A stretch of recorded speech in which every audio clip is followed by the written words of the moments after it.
Bueno, un nuevo programa, una nueva historia. Bienvenidos a Justo a Tiempo. Un programa de prevención, a donde nosotros sabemos que la mejor herramienta es la prevención.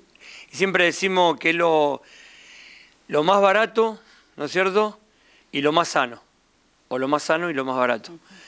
Bienvenida, Micaela, a Justo a Tiempo. ¿Qué tal? Buenas tardes, muchas gracias.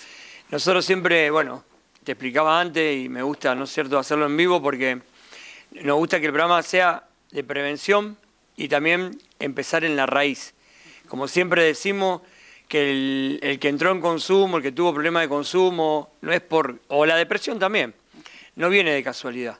Siempre hubo una raíz de amargura, una raíz de tristeza, algo que te llevó a que uno llegue al consumo, cualquiera sea. Y siempre me gusta ir, ¿no es cierto?, a la infancia. Micaela, me gustaría de que cuentes de qué barrio sos, a dónde naciste, cómo te criaste, cómo fue el tema del vínculo con tus padres. Bueno, yo vivo en Barrio Belgrano, zona oeste.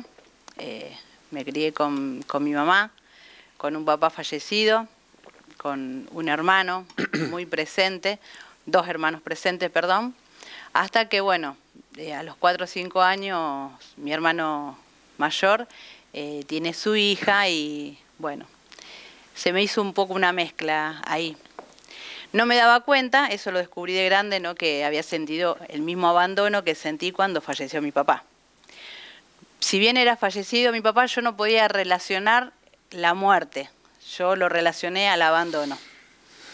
Fui creciendo, o sea, con una mamá que hizo lo que pudo, que era pensionada, con problemas del corazón, no podía trabajar, con mis hermanos, uno era changarín en el mercado de concentración, y mi otro hermano arreglaba radio, moto, bicicleta, y ese era el que estaba más presente conmigo, el que está antes que yo. Bueno, crecí escuchando que mi papá era alcohólico, que él se emborrachaba mucho, que los vecinos lo traían. Se tornó natural para mí. Fui al colegio, fui a la Inmaculada, fui muy sumisa, siempre yo me aislaba del grupo, porque no me sentía que era parte de ese grupo, porque no me veía en la misma altura, el mismo estatus. Económico, diríamos. Económicamente, a nivel económico e intelectual, te diría. No me veía al mismo nivel. Si bien me esforzaba, iba a la escuela particular, a la biblioteca, pero no me sentía nunca parte de ese grupo de... ¿Y económicamente tampoco? No, económicamente no, para nada. Así que bueno, crecí de esa manera y bueno, después en mi edad de adolescente, donde empezamos con la rebeldía, bueno, empiezo a ir al secundario, ¿no?, a la Urquiza, salgo de la Inmaculada, me voy a la Justo José de Urquiza, y bueno, ahí ya empiezo como a demostrar mi rebeldía. Igual, digamos, ¿no es cierto?, que no es fácil, bueno, criarse con una mamá que solamente ella, ¿no es cierto?, no tenía tu papá, que uno necesita, porque también en este programa siempre hablamos de los papás presentes, ¿no? Bueno, algunos que tienen, diríamos, lo que te pasó a vos, que falleció tu papá, pero otros tienen sus padres y a lo mejor hoy le van a recibir una enseñanza de lo importante que es que el papá y la mamá sean presentes, ¿no es cierto?, acompañando a sus hijos. Y a vos te faltó eso. Y tu mamá los ponchazos, como se podía, ¿no es cierto?, haciendo lo que podía. Sí. Y encima con 4 hijos. Cuatro hijos, sí. Sí, mi mamá hacía lo que podía, bueno, ya que ella no podía trabajar y cobraba la pensión de mi papá y por ahí mis hermanos ayudaban en algo. Pero sí, la verdad que fue bastante sufrida la infancia. Y el tema del papá ausente, que yo lo tomé como abandono, a los primeros años de que yo me voy acordando, lo reemplazo con la figura de mi hermano. Claro. Entonces, de uno de mis hermanos. Y bueno, cuando él tiene familia, tiene su primera hija, y él, obviamente, que se va a vivir con su mujer y con su hija, bueno, ahí vuelvo a sentir ese mismo abandono. Es muy importante.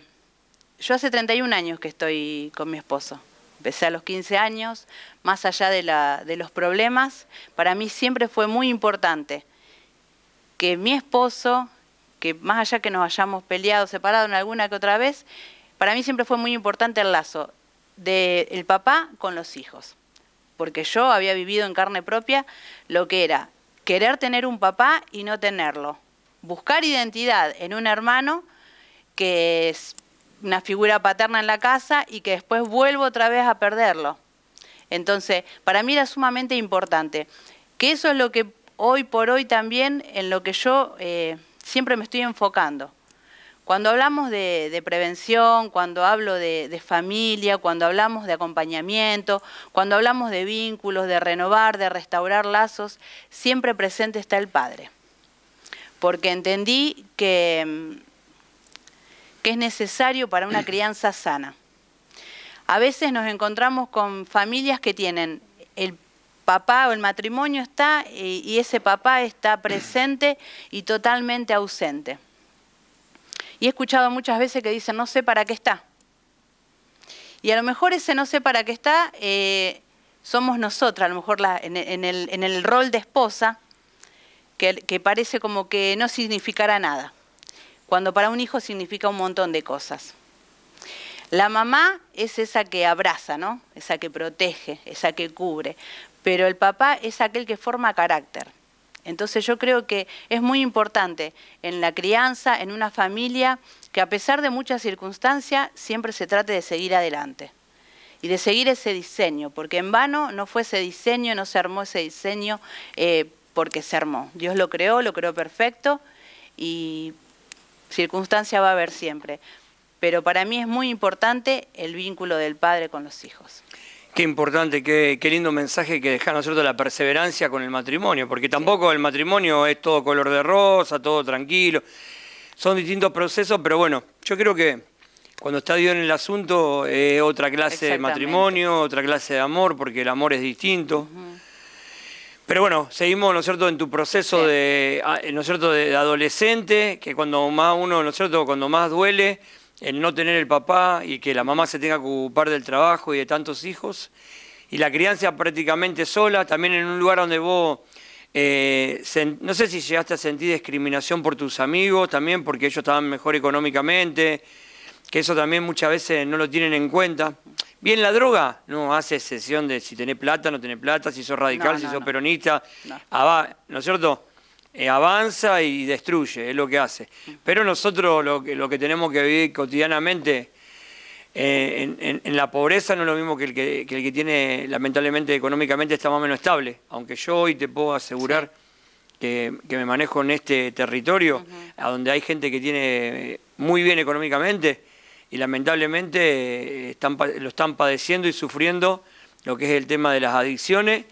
Y pagando, ¿no es cierto?, lamentablemente también el no ser padres presentes. Porque bueno, a lo mejor también lo sufrieron, no estamos para condenar a nadie, pero bueno. No, seguro.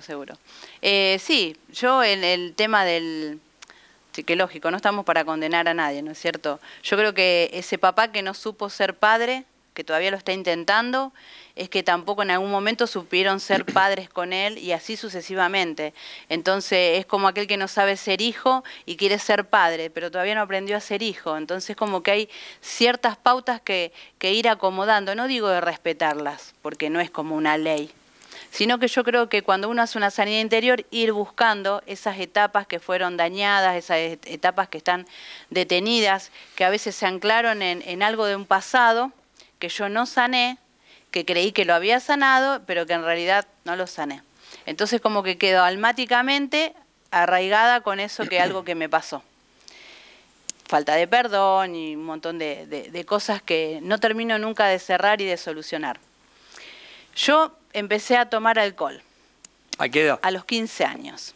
¿Por qué a los 15 años? Porque el día de mis 15 me encuentro sola, me encuentro que no estaba mi mamá, que estaba no sé, un familiar de ella, no me acuerdo si era de una hermana. No había fiesta de 15, no había fiesta de 15, mi hermano trabajando, entonces bueno, mi día de 15, que para todos era tan importante, yo me encuentro que estaba sola en mi casa muy precaria también, en la que tampoco podía invitar a nadie porque era demasiado precario, por eso te digo que era padecer mucho, era muy sufrida y por eso yo no me podía integrar. Disculpa que te interrumpa, Sí. que yo me siento hoy contenido porque vos sos Sí, operadora, sí. porque muchas veces trato de explicar, ¿no es cierto?, tanto en los programas como cuando me relaciono con otras personas, qué distinto que es un barrio de Rosario humilde, ¿no es cierto?, Sí. criarse. Yo les siempre cuento que cuando iba a la escuela iba porque había comedor y sabía que tenía la comida asegurada, Sí. que la verdad era por lo único que iba, y la contención del amor que me daban en ese momento las maestras y las porteras, ¿no es cierto? Hasta me daban la viandita para que me lleve a mi casa. Sí. Pero también, bueno, hoy en día criarse al lado de un búnker, criarse al lado de un sicario, al lado Sí. no del que roba, en lo precario, diríamos. Hay mucha diferencia, hay mucha diferencia. Si bien yo me crié en un barrio muy lindo, pero que bueno, a través de los años se empezó a ver a luz, ahí nomás muy cerquita, unas cuadras, se empezaron a ver muchas cosas. El tema de vivir en un lugar precario, en donde pareciera que todo es más fácil, sí, culturalmente hay o se ve otra cosa, se mueve otra cosa. Entonces podemos ver la diferencia en un lugar muy precario, en el que a lo mejor ya viene eso precario.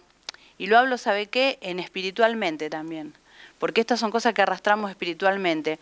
Y eso que traemos de precario, que traemos a veces de miserias de nosotros mismos, es lo que trasladamos a nuestros hijos. Y lo digo sin sentenciar, ¿no? Lo digo porque a mí me pasó y porque es algo que lo hacemos sin querer. Sin querer. Te acostumbras a vivir de una manera y esto te lleva a vivir de otra manera y a pensar de otra manera y a acostumbrarte a esto y a trasladar lo mismo. Y es muy difícil a veces poder salir. Desarraigar de esa Es muy difícil situación. desarraigar, porque para desarraigar eso tenés que entender primero y después tenés que trabajar, sanar y poder que ese espíritu y que todo eso que vos traes encima salga, ¿no es cierto?, que lo puedas vencer para poder salir a tener otra mirada de la vida. Me ha pasado que la gente se autodiscrimina. Yo me meto por todos lados, no tengo problema, me voy a los penales, si yo me tengo que poner afuera de un penal a abrazar, a predicar, a consolar o a ayudar, lo hago, no tengo ningún problema. Es más, me encanta, ese es mi llamado. Por eso soy OST, ¿no es cierto? Pero sinceramente he escuchado personas que dicen, no, si yo no pertenezco acá, si yo no pertenezco allá, de ahí no voy a salir nunca, voy a morir ahí, ponele una villa, tal barrio, al lado del Sanjón. Y es doloroso escuchar esto. Hasta hay una cultura que yo la viví y también la viví en carne, ¿no es cierto?, en primer lugar, que era, yo pensaba que a mí o me tenía que matar la policía, un choro, un traficante, era mi cultura. Y más que siempre le cuento a las chicas que mi promedio era mi promedio personal hasta los 24 años. 23, 24 años era mi pensamiento. Sí. Llegaste a los 15 años, tomaste alcohol. Tomé alcohol en mis 15 años porque estaba sola, vino una amiga y cuando vino una amiga a saludarme, bueno, yo ya me había tomado una botella que tenía, vaya a saber de qué año, de piña colada. Y lo que había en esa botella me lo tomé. Y después fui, me acuerdo, y me compré una cajita de vino blanco dulce y también me lo tomé. Entonces ahí vi que me recontrahogué mis penas en el alcohol. Entonces vi como una salida, como una escapatoria. Y continué con eso cada vez que algo me pasaba. Era ir, comprarme una cajita de vino y tomarla así, pura, como estaba, ¿no? ¿Te habías refugiado en el alcohol? Sí, me había refugiado en el alcohol. Y así seguí durante mucho tiempo. He probado otras cosas, pero el alcohol fue algo muy puntual y muy principal en mi vida. No pasaba un día en el que yo no tomara alcohol. Tenía en mis casas anteriores, ahora no, pero en mis casas anteriores tenía en un rincón un barcito, tenía parlante, tenía vasos de distintos tamaños para distintos, claro, lo que era para cóctel, whisky. Todo preparado para el consumo. Todo preparado para el consumo. Fumaba muchísimo.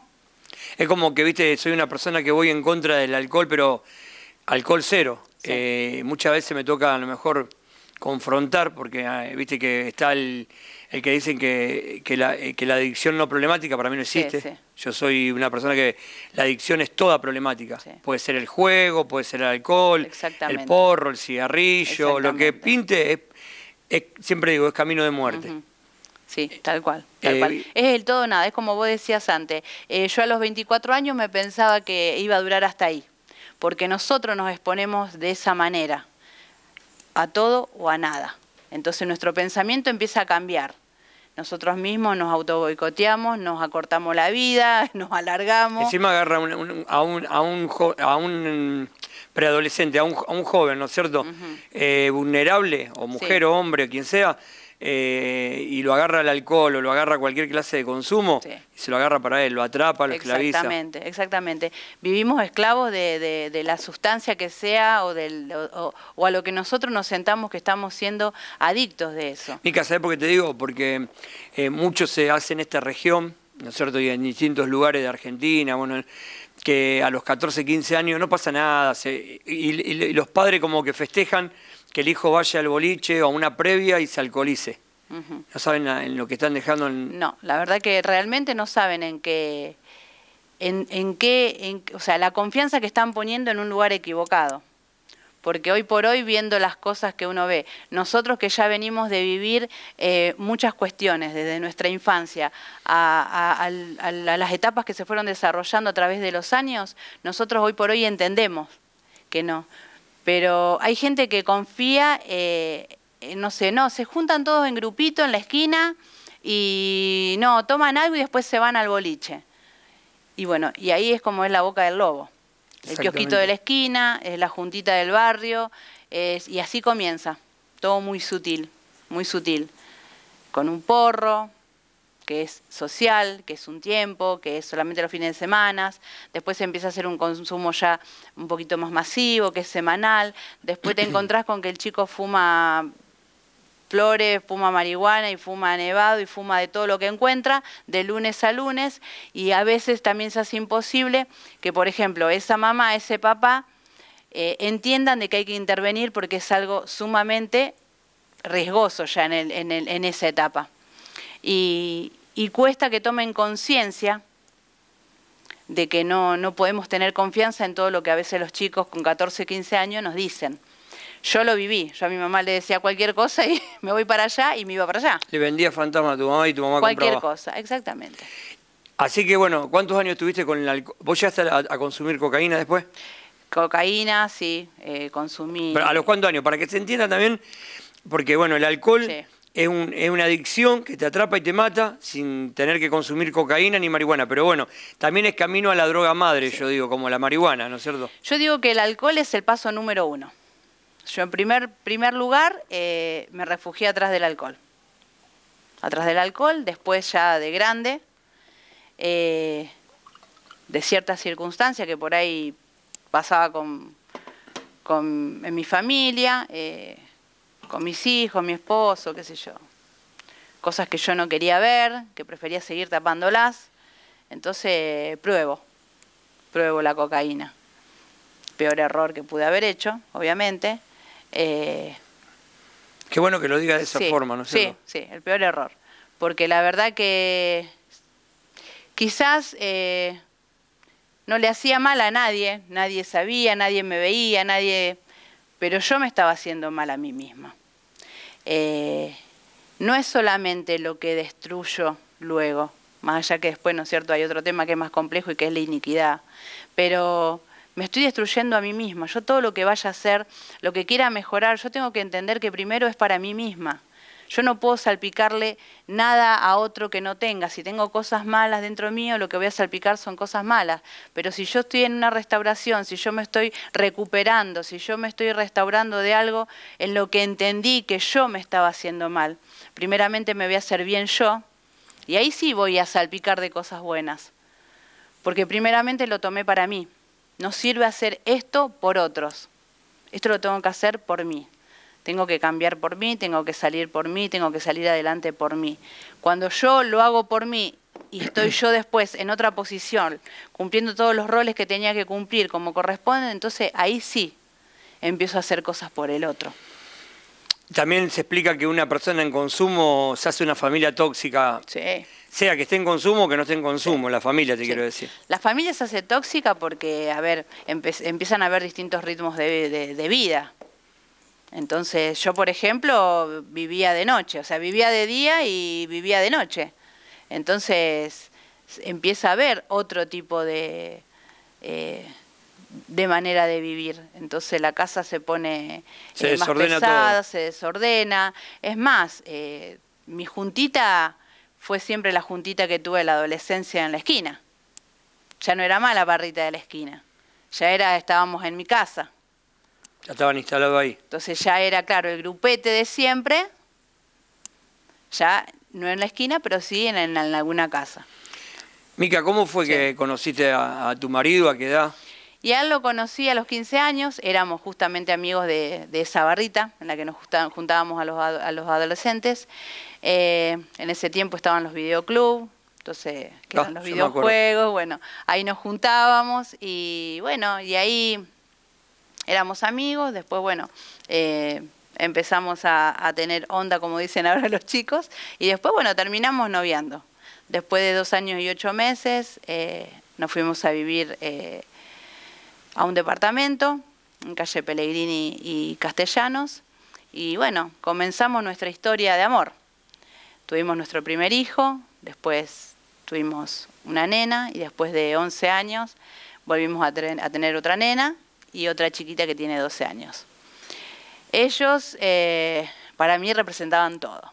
Mi vida era ellos, mi casa, mi esposo, mis hijos. Y bueno, y lo conozco a él también en etapas que en ese momento eran naturales, ¿no es cierto? Con una vida que él parecía que era la vida ideal. Yo lo veía desde la otra vereda y decía, qué bueno, la vida que él tiene. Tenía taxi, una familia constituida, una madre presente, o sea, si bien no tenía un papá presente, tenía un padrastro presente.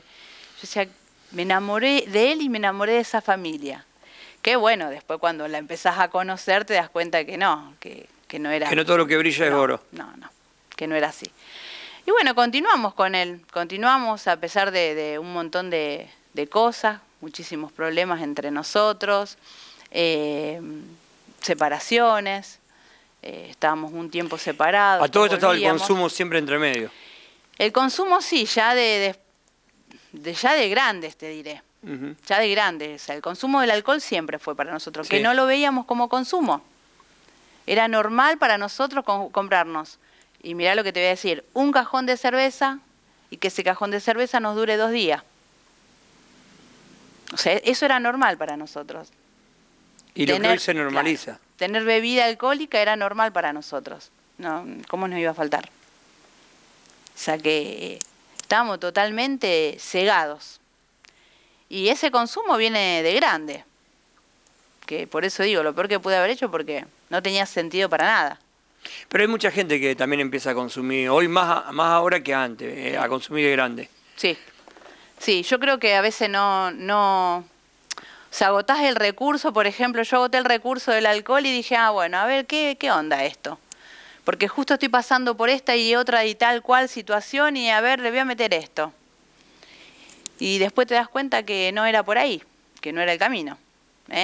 Pero para llegar a darte cuenta de que no era ese el camino correcto, hay un proceso terrible. Hay un desierto terrible en cada persona que nos preguntamos a veces, yo me he preguntado, ¿para qué vivo? He tenido intentos de suicidio, tuve 2 intentos de suicidio y la verdad que por momentos no quería vivir más, no quería saber más nada, de nada. Ya era tanto el dolor que sentía, ya era tanto lo que me había pasado, que ¿qué más me podía pasar? Ya era mentira que ahogaba las penas, que podía tapar un vacío con el alcohol, con la cocaína. Con nada. Era una gran mentira. Que es la mentira que hoy por hoy queremos hacer ver nosotros, que no es así, que no deja de ser una mentira. Y que bueno, y que no era la solución tampoco. Al contrario. Al contrario. De a poco empiezo a a empezar a verme. Por la pura y misericordia de Dios, empiezo a verme porque estoy cerca de una iglesia, o sea, a la vueltita de una iglesia evangélica, yo antes era católica, en la que, bueno, mi marido tiene un accidente, se prende fuego, la cara, tenía las llamas así, fue un accidente que estábamos arreglando el auto, y terrible. sí, se prende fuego así, terrible.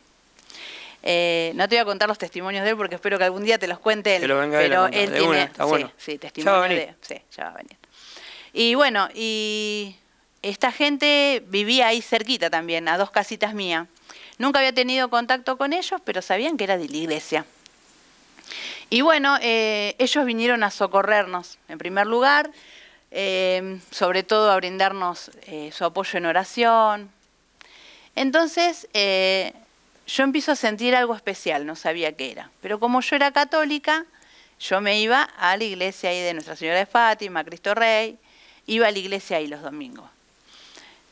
Sentía que algo me visitaba, una presencia de Dios me visitaba, pero no entendía tampoco. Pero escuchaba, ciertos días de reunión, escuchaba las prédicas, entonces me intrigaba también y me iba a la prédica, me iba al culto de la reunión. Iba a las 2 reuniones. Entonces iba a los 2 lugares. Entonces en un momento empiezo a entender y empecé a pedirle a Dios de que me guíe, dónde me tenía que quedar, y bueno, y así es como me quedo conociendo al verdadero Jesús, conociendo a Cristo realmente. Pero bueno, fue un proceso. Ahí empecé a entender muchísimas cosas de mi vida, de mi niñez, de sanidad, de muchas cosas, ¿no es cierto?, de raíces de amargura. A sanar cosas que había ahí, claro, abajo de la alfombra. Sí. Sí, hay muchas raíces y muchas cosas que tenía en el corazón, que las tenía ahí arraigadas, que siempre por alguna circunstancia u otra yo las recordaba. Siempre fui, bueno, era la más chica, entonces siempre era como que eran mis hermanos acá y yo acá. Nunca podía formar parte de nada. Y eso era un rechazo, que hoy reconozco, ¿no es cierto? Que aparte, era bueno, el de no tener el papá también. Claro, eso, la ausencia también del padre hacía de que también de que yo me sintiera rechazada. Veía que todos tenían su papá, yo no lo tenía. Veía que, qué sé yo, que todas las familias tenían una familia constituida, una casa en la que se comía horario, yo no lo tenía. Económicamente tampoco. Económicamente tampoco. Entonces era como que no me podía comparar con nada, con nadie. Con todo lo que yo me podía comparar era todo, cualquier cosa iba a ser más que yo. Y también otras cosas que me habían marcado en mi adolescencia fueron esto de que venía a lo mejor de trabajar o de la escuela a la noche, porque en un momento me anoto en un EMPA para poder terminar la secundaria, y tuve 3 casos de que me han arrinconado en la calle cuando yo bajaba del colectivo y me iba hasta mi casa, que eran 3 cuadras y media, y bueno, eso es otra alerta también. Yo a mis nenas no las dejo solas en ningún momento para ir a ningún lado, así sea cerquita, yo las acompaño, las miro, las llevo, las voy a buscar, por más que estén con 2 o 3 amiguitas. ¿Pero qué, para abusar de vos o para robarte? No, para abusar. Un manoseo importante. Después una vez me quiso un señor grande para una chata al lado mío, me arrastra hasta la chata, me quiere meter en la chata a toda costa, yo forcejeo, hasta que me escapo de él. Hago una cuadra y media y venía un muchacho de unos, qué sé yo, 10 años más que yo. Yo en ese momento tenía 16 años. Y le pido ayuda. Y cuando le pido ayuda, me ponen contra la pared y empieza a manosearme por todos lados. Sentía que me moría en ese momento. No sabía cómo zafar. Había zafado de uno recién, hacía 2 minutos. Y en esto de buscar ayuda, me vuelvo a cruzar con otro malintencionado. Entonces, bueno, eso también fue alguna cosa que me marcó porque no lo podía creer. No podía entender cómo podía haber tanta maldad, ¿no? Que vos pidas ayuda en una situación y te golpees con la misma situación, claro. Bueno, pero también vuelvo de nuevo a los barrios precarios de Rosario, porque bueno, aunque no sea barrio Belgrano, yo también me crié, hoy es un barrio prendido fuego. Exactamente. Los barrios de Rosario no es lo mismo que a lo mejor un pueblo. No. Por eso también, ¿no es cierto?, ya que estaba, aprovechamos para decirle que disfruten, que cuiden Sí, el pueblo, sí, que cuiden sí, la ciudad sí, chica. sí. Y que bueno, que criarse en un barrio de Rosario es como criarse en la jungla, Sí, digamos, y más para una sí. mujer vulnerable, Sí, y más sí, para una seguro. criatura. Sí, seguro, seguro. Y eso de cuidar Seguro. a las hijas y a los hijos cerquita, Sí, sí. importante. Aparte de también el hecho de decir, bueno, a ver, los hijos, si nosotros nos ponemos a pensar cómo éramos, no digo que todos habrán sido, habrán tenido una adolescencia o niñez como la mía, cada uno habrá tenido lo suyo. Lo que sí sé que todas las familias son disfuncionales, que siempre hay una cuestión detrás de cada familia. Ahora, ¿qué me pasaba a mí? Yo, por ejemplo, a mis hijos, los dos mayores, creía mucho en todo lo que ellos me decían. Y bueno, así también me di frentazo con la pared, ¿no? Pero... ¿Cómo fue? Porque tampoco la crianza de tus hijos, teniendo una mamá en consumo y un papá en consumo, no creo que haya sido buena, diríamos. No, lo que pasa que, por Hacía lo ejemplo, que podía. desde mi lado sí, yo sí consumía, tomaba, era siempre a la noche, cuando ya ellos se iban a dormir. Claro. Y después yo me levantaba, o sea, ni me levantaba, no me acostaba. Era irme a llevarlos a la escuela, volver en ese trayecto, que yo volvía de llevarlo a la escuela hasta que volvían a salir, ese era mi horario de dormir. Me levantaba, cocinaba, los iba a buscar a la escuela, venían, comían, se acostaban a dormir la siesta ellos, yo me acostaba a dormir un rato más y después otra vez. Era todos los días iguales, de lunes a lunes era lo mismo. Entonces, ellos iban a la Inmaculada, después fueron a la 528, estuvieron un año yendo ahí y terminaron la primaria en la Cayetano Silva. Después lo anotó a mi hijo en la Técnica 4, muy buena escuela, pero bueno, él tenía una conducta tremenda, muy rebelde, muy desobediente. Mi hija va a la Margarita Massa. Y después circunstancias. Otra vez comenzamos a ver la misma historia que yo veía en mí y en mi esposo. La juntita de la esquina, los chicos de la escuela, eso en mi hijo. Me escapo, me hago la chupina. O sea... Pocos límites. Claro, poco límite, porque yo ya te digo... Vos estabas vulnerable también. Yo estaba vulnerable y a mí mi hijo me decía esto es verde y era rojo y yo no, si me lo dice mi hijo. Yo era como que en ellos cubría todo lo que yo no había tenido. Entonces, o sea, lo que a mí nadie me había preguntado antes, yo a ellos se lo preguntaba. Si ellos no había tenido abrazos, a ellos le daba abrazos. Todo lo que yo no había tenido, y era algo muy importante para mí, que lo que ellos me decían era, wow. Cuando yo descubro que mi hijo se está drogando, y al tiempo, mi hija a los 15 años tiene su primer embarazo, y único hasta ahora. Pero ahí me di cuenta de que primero me sentí traicionada. Sentí una traición, no sentí otra cosa. Sentí una traición de mis hijos hacia mí. Y después tuve que empezar a vivir y a remontar esa situación en la que me estaba encontrando nuevamente, desde otro lado. Hoy era como madre, era. Y bueno, y se me tornó difícil, sufrí muchísimo. Sufrí peor de lo que había sufrido cuando estaba yo en cualquiera, porque estaba así, en cualquiera. Y por eso digo, más allá de que los hijos no lleguen a verte, no sepan o lo que sea, uno como persona, como ser humano, se destruye totalmente. Yo tengo hoy mi hijo preso, hace 6 años, gracias a Dios, mi nieto, el de mi hija, tiene 11 años.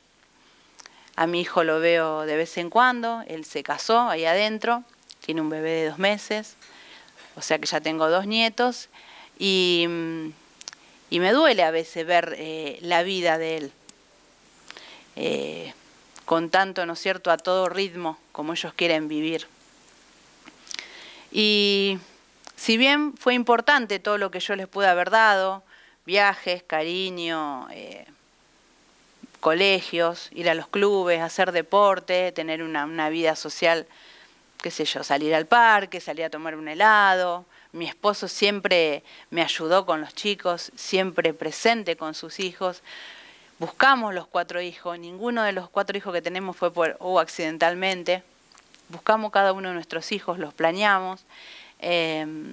teníamos un formato de familia, más allá de que estaba desordenado. Y que en tiempo a lo mejor y forma no era lo que realmente queríamos, pero siempre apostamos a seguir adelante, como familia y como matrimonio. Y hoy por hoy es a lo que sigo apuntando, ¿no? Siempre mi familia, Dios por primera ante todo, y después, bueno, son ellos. ¿Cómo fue el momento donde vos tomaste un clic, donde pudiste, bueno, me estaba diciendo que conociste de Dios Sí. y pudiste dejar la adicción? Y bueno, y después vamos a seguir relatando, ¿no es cierto?, lo que hoy, en qué trabajás, a qué te dedicás, Sí. ¿cómo fue ese momento de clic? Bueno, ese momento fue de clic así, que iba a las 2 iglesias, como te decía, y en un momento siento que me tenía que quedar en una iglesia evangelista donde veía el poder de Dios más en movimiento, ¿no? Que es lo que Y la contención tal vez, la ¿no? contención, el apoyo. Entonces, me acuerdo que mi marido empieza a ir al Santuario de Fe. Iba con otro amigo de él, los días miércoles, los días viernes que eran de milagro y los días domingo. Y bueno, un día me dice él, vamos. Yo siempre le decía que no, entonces bueno, un día le digo que sí. Y voy, un domingo. En lo cual me pareció una iglesia gigante, no sabía para dónde mirar primero, no podía prestar atención a nada, pero digo, bueno, si él está acá, yo tengo que estar acá, bueno, perfecto. No sabía si me había gustado o no, pero bueno, estaba ahí, estaba contenta. Vuelvo otra vez a ir a Cristo Rey, vuelvo a ir a la Iglesia Católica, y en eso que estoy en la Iglesia Católica, nuevamente vuelvo a ir a santuario. O sea, me iba un día domingo iba a la reunión y a la misa. Estaba yendo, Una locura sí. era. Entonces, empiezo a ver que mi marido era constante en esto de las reuniones. Entonces yo empiezo a seguirlo también a él, a ser constante. Y bueno, empiezo a sentir mucha presencia de Dios, empiezo a sentir cambios en mí. Lloraba mucho, era como que el corazón Te quebrantabas sí, mucho. quebrantaba, y lo que lloraba era todo lo que tenía en el corazón constantemente. Y bueno, continué, me empecé a enamorar cada vez más de Dios, seguí y empecé a quererme yo. Esas lágrimas se convertían en gozo, ¿no? Sí, Nosotros tenemos eso los cristianos. Exactamente. Porque a lo mejor el que no entiende, cuando una persona se quebranta y llora, nosotros lo decimos como una liberación, Sí, ¿cierto? De todas las raíces de amargura que podemos traer de niño, de grande, bueno, de tristeza, de soledad, de fracaso. Así que bueno, y continué, me empecé a conocer, la Micaela genuina, la que tenía propósito, empecé a conocer esa persona esa niña herida, o esa adolescente que también continuó creciendo herida, que por momentos se desbarató, parecía que se iba a perder del todo, pero que gracias a Dios no. Entonces empecé a enfocarme en esa Micaela, empecé a mirar lo bueno, ese vaso lleno, y dejé de mirar el vaso vacío que había en mí, porque si no nunca iba a salir de la situación en la que yo me encontraba. Iba a vivir vulnerable siempre, y me iba a pensar de que la vida era solamente eso, cuando en la vida hay muchísimo más. Y empecé a buscar todo ese más, todo eso que había, todo ese potencial que me decían los pastores que había en mí, que cuando me oraban, empecé a buscar todo eso. Y lo encontré. Una persona que me ayudó muchísimo a mí fue Mari Pacheco, de Ahí Salida.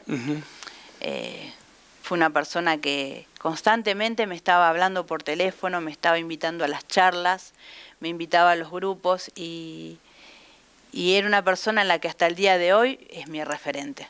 Es una persona en la que cuando yo estoy mal, la que Mari, mirá, me pasó esto, y ella siempre me va a dar una palabra de... Ahí Salida, explicamos que es un grupo que está en Santuario de Fe, pero en de Cerrito, o más o menos para que se den cuenta, que es un centro de día. Un centro de día, sí, van 2 veces por semana, y bueno, hay un grupo de personas especializadas para acompañarte en esta área en la que uno solo hace el caminito y se somete a A querer cambiar de vida. Sí, a todo tipo de consumo, y bueno, pues cuando querés cambiar de vida hay que buscar estos lugares y estos grupos que la verdad que son una bendición. ¿Cómo fue que bueno, sí, me imagino que sí, haber salido del consumo, pero te importó, ¿no es cierto?, el poder ayudar a otro, en el servicio de poder ayudar a salir a otras personas como lo estás haciendo actualmente? Bueno, cuando estoy en Hay Salida, empiezo a interactuar por teléfono y a su vez ya estaba bien firme en Santuario de Fe, y bueno, también ahí mismo estaba sirviendo en la parte en el área de la iglesia, y siempre esto de que llegaba alguien y me conmovía y era de abrazarlo y de orar y ponerme a sentir ese dolor.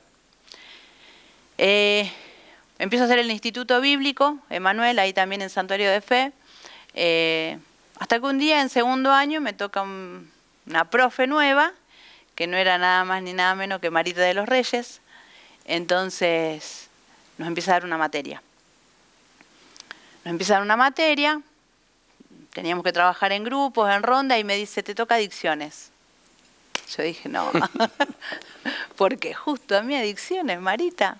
Y sí, justo a vos adicciones tiene que ser. Entonces una de las chicas que estaba ahí conmigo en mi grupo, Romina, me dice, mirá si te toca a vos trabajar alguna vez para esto, en CREA. ¿Vos decís? Sí, mirá si alguna vez te toca trabajar de esto. No, pero eso sería ni loco. Entonces se arrima Marita y le digo, mira lo que me está diciendo, que a lo mejor en algún momento yo empiezo a trabajar en esta área y en CREA. Lo único que me faltaría que trabaje con vos y sería la frutilla del postre. ¿Qué pasó? Terminó en CREA trabajando, y Marita era la psicóloga de las chicas, y bueno, y terminó trabajando con... Entonces yo empecé a estudiar, obviamente hice cursos de consejería en adicciones, hice el de OST, ahora estoy haciendo el de consultoría psicológica. Y bueno, me empiezo a introducir cada vez más a través del estudio, a través de estas materias, después de relaciones interpersonales, después seguí metiéndome cada vez más. El estar en CREA me da el inicio para poder desarrollarlo en la práctica, digamos. Si bien no, o sea, no voy a poner, si yo tengo que ir a ver a alguien en la calle que está al lado de un volquete, que no tiene para comer, que tengo que repartirle comida, que tengo que darle algo que tengo puesto, por supuesto que siempre lo hice. Esa es algo que me nace. Y creo que también no olvidarnos de dónde Dios nos sacó. Exactamente. Bueno, entonces después, en este transcurso de tiempo que estábamos en CREA, empieza la pandemia. Una amiga, una hermana en Cristo, también amiga, me dice, Mica, vamos a ponernos un comedor, ¿querés? ¿Qué te parece? Nos van a dar donaciones y el Señor dice que vamos a lograrlo, que lo vamos a poder hacer. Yo lo único que tenía era una Guerrerito 110, que era lo único que teníamos. Y bueno, y dale, el Señor me dice que es con vos. Bueno, y empezamos. Empezamos en el tiempo de pandemia, en el que llegaba mucha gente humilde, gente que sabía que estaba bien y que había quedado sin trabajo, y bueno, y obviamente chicos con adicciones.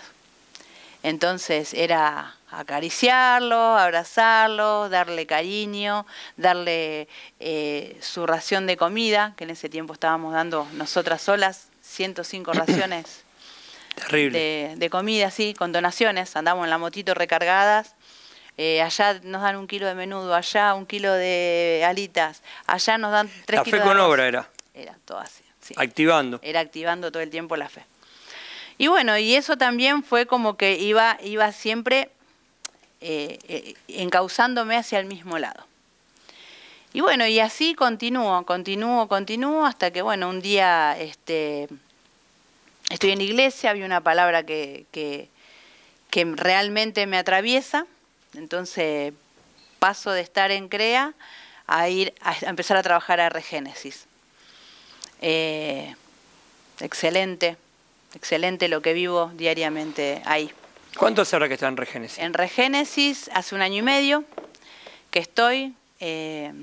Soy operadora de Regénesis. hago algunos talleres con los chicos, estoy en familia y la verdad que para mí es una bendición estar con estos chicos, ayudarlos día a día, acompañarlos, poder impartirle, no sé si lo mucho o lo poco, pero todo lo que yo tengo se los imparto. Y poder acompañarlos. Si bien a veces, como te decía antes, hay comentarios y a veces uno se piensa, no podés salvar a tu hijo, no podés ayudar a tu hijo y lo vas a hacer con otros. Sí, es esa la cuestión. Yo creo que, yo te lo dije estando en mi casa, acá hablamos en libertad, que para mí es una imagen de fortaleza terrible tener tu hijo privado de tu libertad, ¿no es cierto? Va, de su libertad, no de tu libertad. Bueno, también de tu libertad, porque es tu hijo.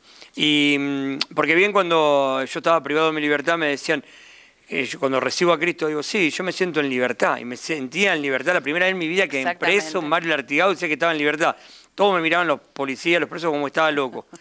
Pero era la libertad de Cristo. Pero tenía ganas de estar con mi familia. Sí. ¿No es cierto? Pero bueno, creo que no, que es alguna fortaleza, ¿me entendés?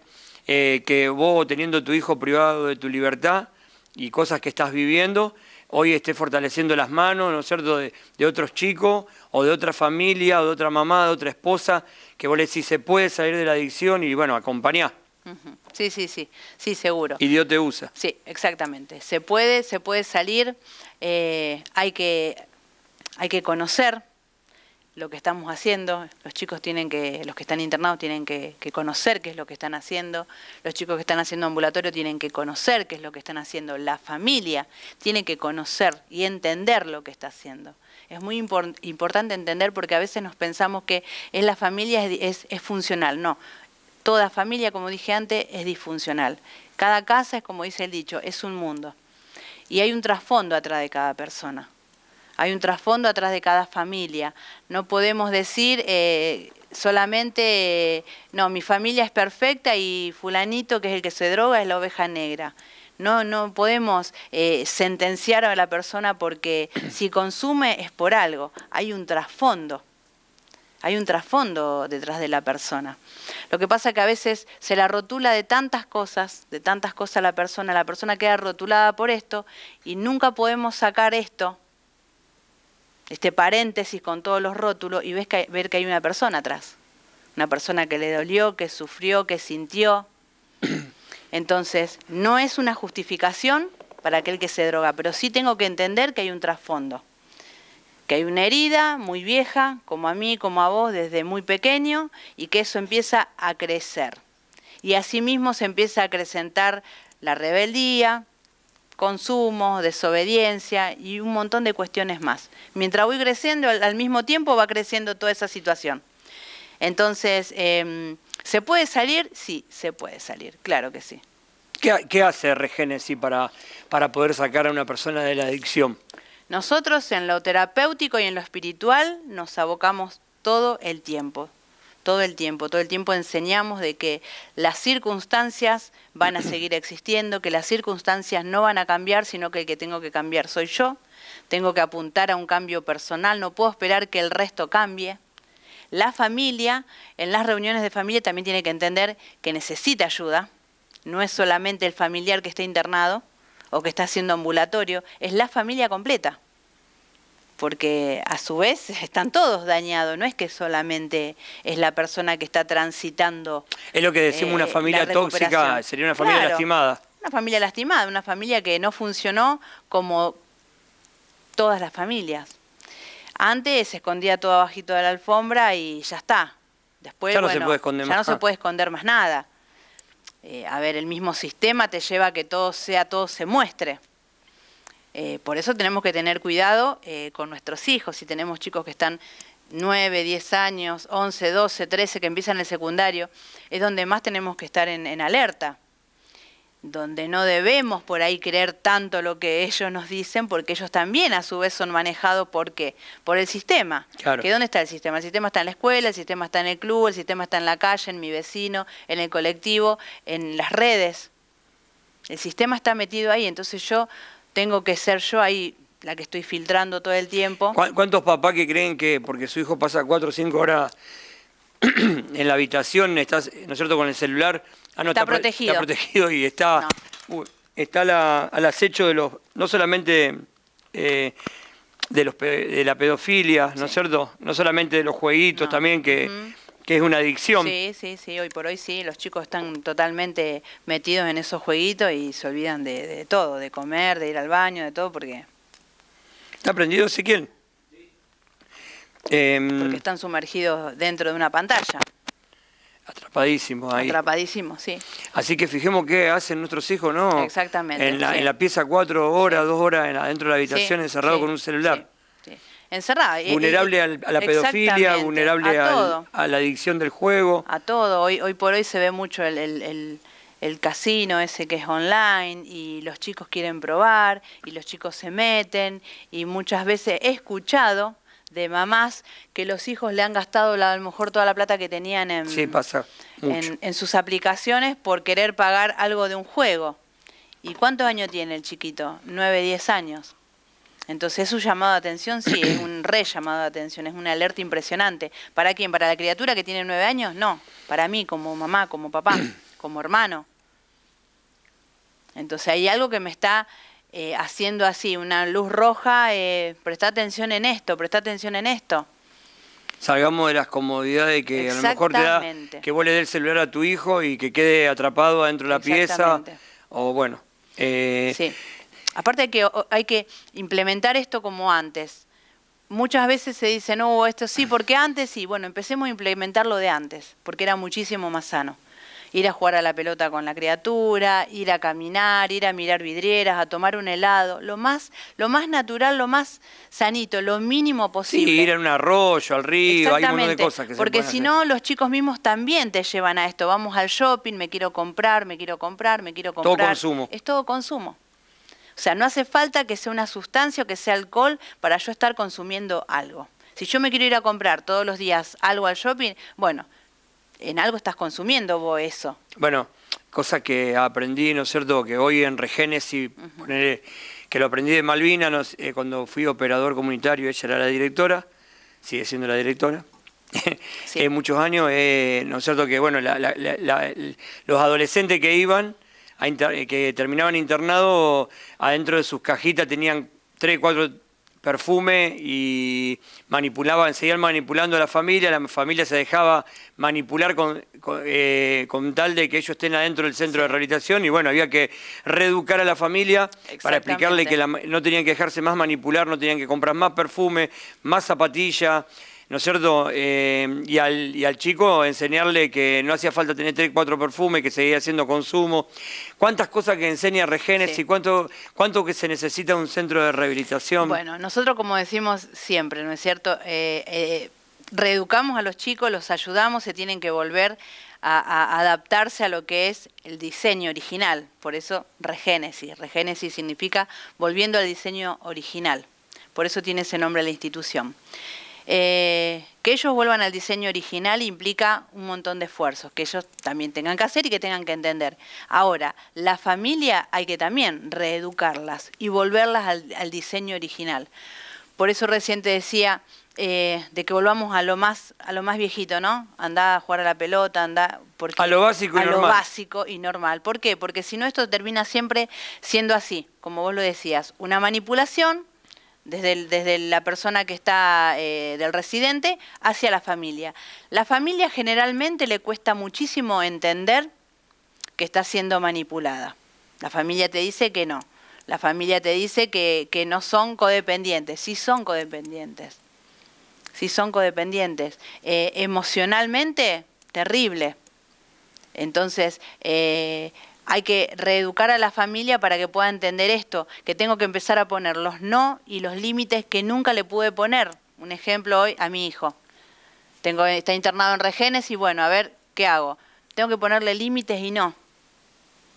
Porque... sí, nosotros decíamos que un no es un te amo. Claro, exactamente. La sobreprotección no es nada bueno tampoco. Nosotros como mamá, porque a mí también me pasó, nos pensamos que estamos haciendo lo mejor, sobreproteger a nuestros hijos. Y en realidad estamos haciéndole un mal terrible.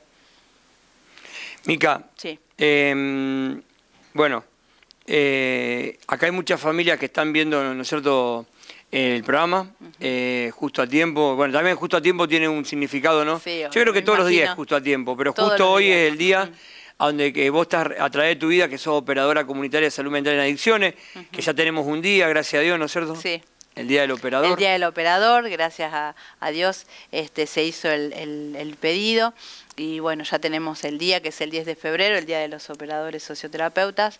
Le agradezco a Dios por la vida de Malvina y Walter, porque la verdad que ellos piensan siempre no en su equipo de operador, ellos piensan en los operadores en general. Como piensan siempre en el residente, en aquel que tiene que volver a su diseño, aquel que está en consumo y que no sabemos cómo ayudarlo y hacemos todo lo posible, y yo veo todas esas cosas positivas y buenas reflejadas en ellos siempre. Y eso es lo que también nos transmiten a nosotros como operadores.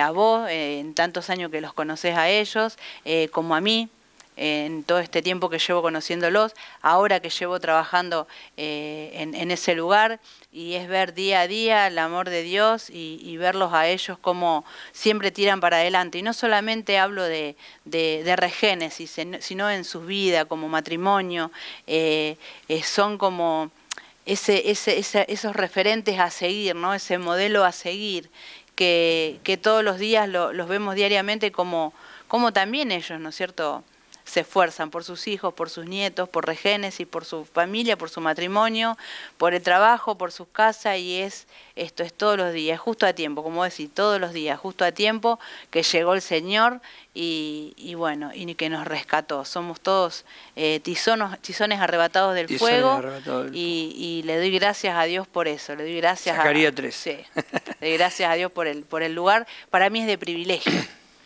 no, a ver que se entienda, no de privilegio, yo al poder servir, al poder ayudar, al poder hacer algo por otro, el servir a otro es un privilegio. Que Dios me haya en algún momento mirado y escuchado y haya puesto un propósito en mí, por supuesto que es todo. Mica, haciendo un cierre justo a tiempo, me gustaría que, bueno, ¿sabes? Como te dije, hay mucha audiencia que tiene un familiar, un hijo, un esposo, su mujer, no sé, un sobrino en consumo. Y también, bueno, el que no cayó en consumo, ya le dijiste, que lo peor que pudo haber pasado en tu vida es haber probado la cocaína, el alcohol. Todo tuyo. Bueno, ¿qué le diría? Le diría que primeramente que piensen en uno mismo, ¿no es cierto? Pensar en quererse, pensar en amarme, en buscarme. ¿Cuáles son las cosas en las que me estuvieron haciendo mal para poder revertirlas y poder verme desde otro punto, tener otra mirada de mí mismo? Después de esto se sale.